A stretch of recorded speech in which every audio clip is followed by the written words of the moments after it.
My entire life was just about fun, and I can say I created some amazing memories, but it was just fun.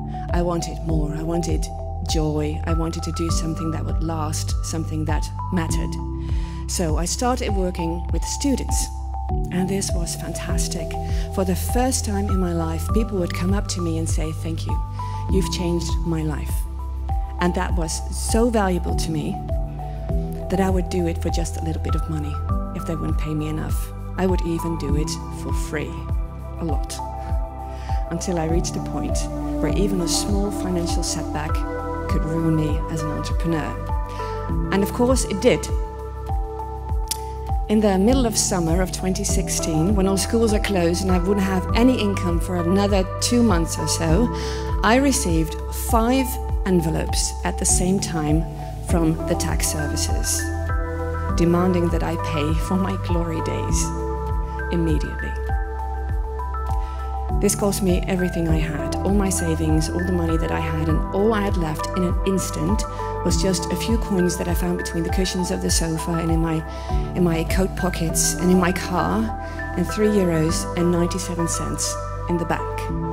So what I did was the most terrifying and the most embarrassing thing I've ever done in my life.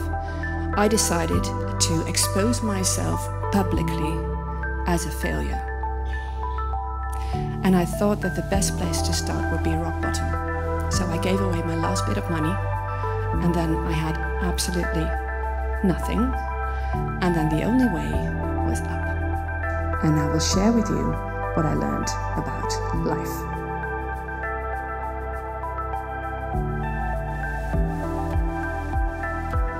Lesson number 1. Money is important. Quite a cliche. But I was raised in a way to believe that money is not important. And I inherited this conviction somehow. I can't blame anyone in particular, but somehow it planted a conviction in my head that people with money are not nice people. So when I had money, I would spend it as soon as I could.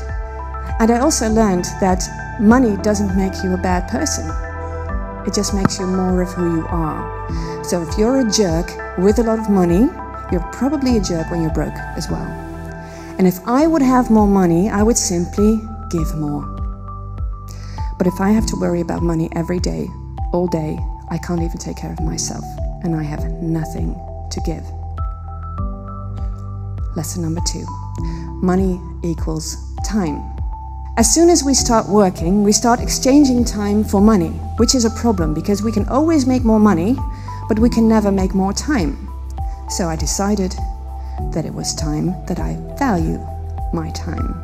I would spend it more consciously, and when it comes to work, I would have to exchange it for more money so I could spend less time working and more time actually living. Lesson number 3. Money equals value. And I've always seen myself as a confident person, but I didn't value myself. Because the way you treat yourself is a reflection of the way you see yourself, and I'd been treating myself like crap. I had to change the way I see myself. I had to start seeing myself as a person of value. And that was not easily done. It's a process, and I'm still working on it. So I still, on a regular basis, I still have to remind myself, it's okay, you're worth every penny. Lesson number 4. What people say doesn't matter. What people say about you and what people think about you, it comes from their view of the world.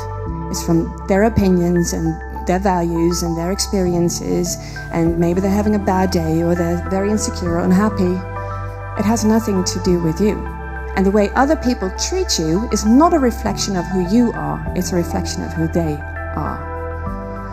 So now when someone says something hurtful to me, it still hurts, but not as much, because I know it probably has nothing to do with me.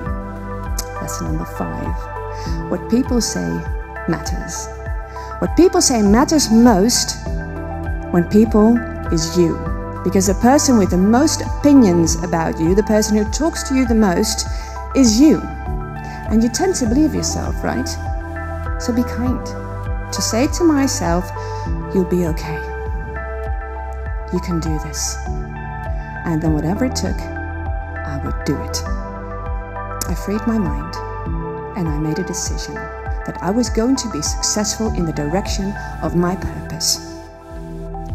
I found my focus, I stopped sabotaging myself, and I became successful.